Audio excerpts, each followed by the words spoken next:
একটার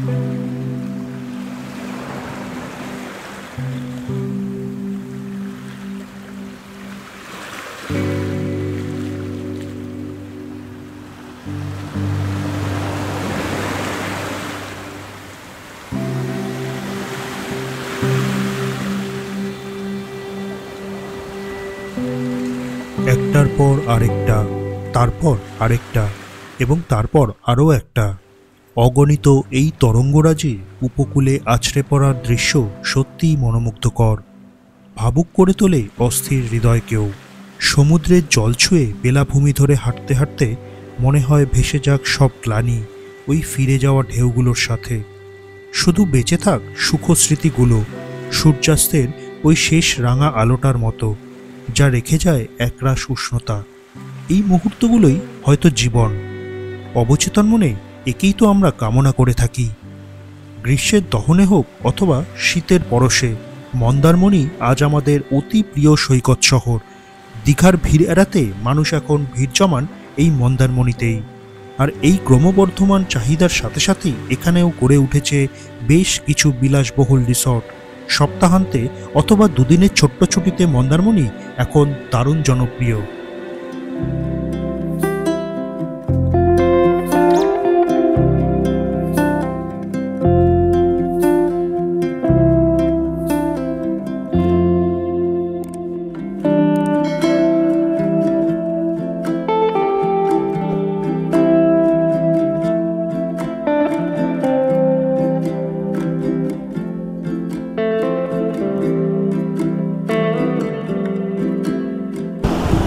hello and welcome back to the channel. একটা নতুন ভিডিওতে আপনাদের সবাইকে স্বাগত।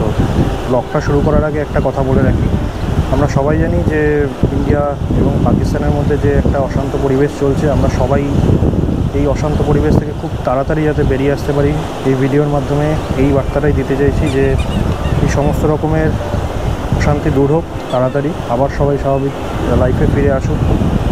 আর আমরা এসে উঠেছি হচ্ছে ডলফিন বিচ রিসর্টে, একটা খুব সুন্দর রিসর্টের ট্যুরটা আমি দিয়ে দেবো। তো চলুন শুরু করা যাক আজকে ভিডিওটা।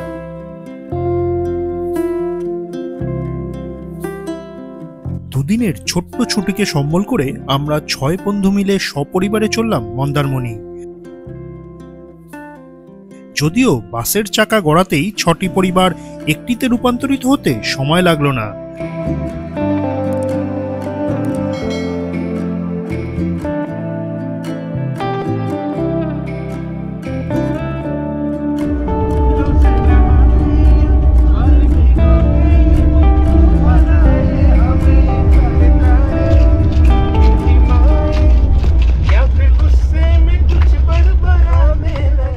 নাচ গান মজা হুল্লোড় করতে করতেই কখন যেন পৌঁছে গেলাম কোলাঘাট। আর কোলাঘাট মানেই ম্যান্ডেটরি ব্রেকফাস্ট ও চায়ের ব্রেক। এরপর আর কিছুটা সময়ের অপেক্ষা। অবশেষে মাসখানেক আগে করা প্ল্যানটা পূর্ণতা পেতে চলল, কারণ এতগুলো লোককে একসঙ্গে করাটা যে কি কষ্টসাধ্য তা যারা করেছেন তারাই জানেন। যাই হোক, আজ আমাদের আস্থানা ডলফিন বিচ রিসর্ট, আর তাকে আবিষ্কার করলাম কম্পিউটার স্ক্রিনে দেখা ছবিগুলোর থেকে অনেক বেশি সুন্দর।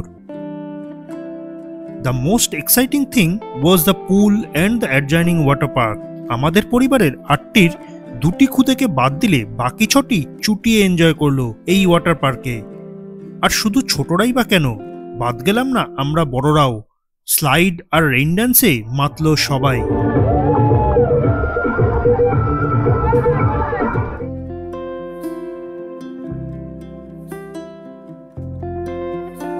পুল ওয়াটার পার্ক ছাড়াও এই রিসর্টটির আরেকটি পজিটিভ সাইড হলো এর বিচ সাইড লন এবং তাতে ছড়ানো ছিটানো অ্যাক্টিভিটিস, মোস্টলি বাচ্চাদের কথা মাথায় রেখেই। তবে বাচ্চারা তো আর একা আসে না, তাই ব্যবস্থা আছে বড়দের জন্য। সূর্য অস্তাচলে গেলেই জেগে ওঠে এই লন এরিয়া।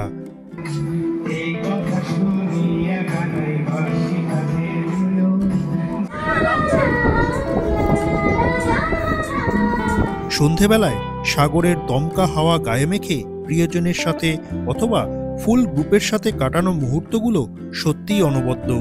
আর এই হলো আমাদের ডিলাক্স রুম, যেখানে প্রয়োজনীয় সমস্ত ব্যবস্থাই বর্তমান। এছাড়াও এক্সিকিউটিভ রুম, এবং কটেজের ব্যবস্থা আছে।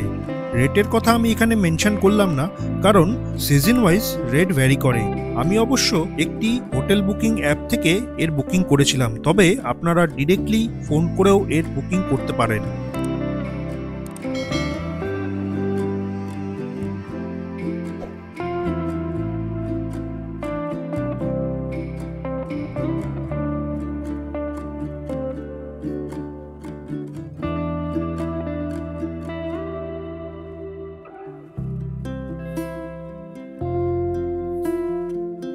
যাই হোক, আবার ফেরা যাক আমাদের গল্পে। পুলের জলে দাপিয়ে সবাই বেশ ক্লান্ত ও ক্ষুধার্ত। এখানেই আসি রিসর্টটির খাবারের কোয়ালিটিতে। এক কথায় অনবদ্য। এত প্রশংসা করছি বলে মনে করবেন না যে এটি কোনো পেইড প্রমোশন। রীতিমতো গ্যাটের করেই খরচা করে বুক করেছিলাম এই প্রপার্টি। তবে সন্ধ্যের স্ন্যাক্সগুলোর কোয়ালিটি আমার অ্যাভারেজ লেগেছিল। যাই হোক, সমুদ্রে স্নান করা আমার কোনো কালেই খুব পছন্দের নয়। তা বলে বিচে যাব না? বিকেলের পড়ন্ত আলোয় সাগরের বেলাভূমির এক আলাদাই মাদকতা আছে। সে অনুভূতিটা যেন শেষ হয়েও হতে চায় না। মনের কোণে তার রেশ থেকে যায় বহুক্ষণ।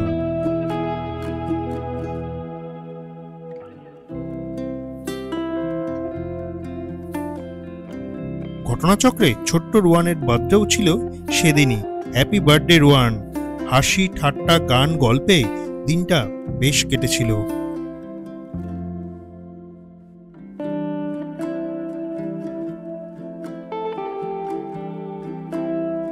তো কেমন লাগলো আমাদের এই মন্দারমণির গল্প? ভালো লাগলে please do like, share and subscribe. আমরা খুব শিগগিরই ফিরে আসবো এরকমই নতুন কোনো গল্প নিয়ে। ততক্ষণ ভালো থাকুন, সুস্থ থাকুন এবং দেখতে থাকুন রোম টেলস।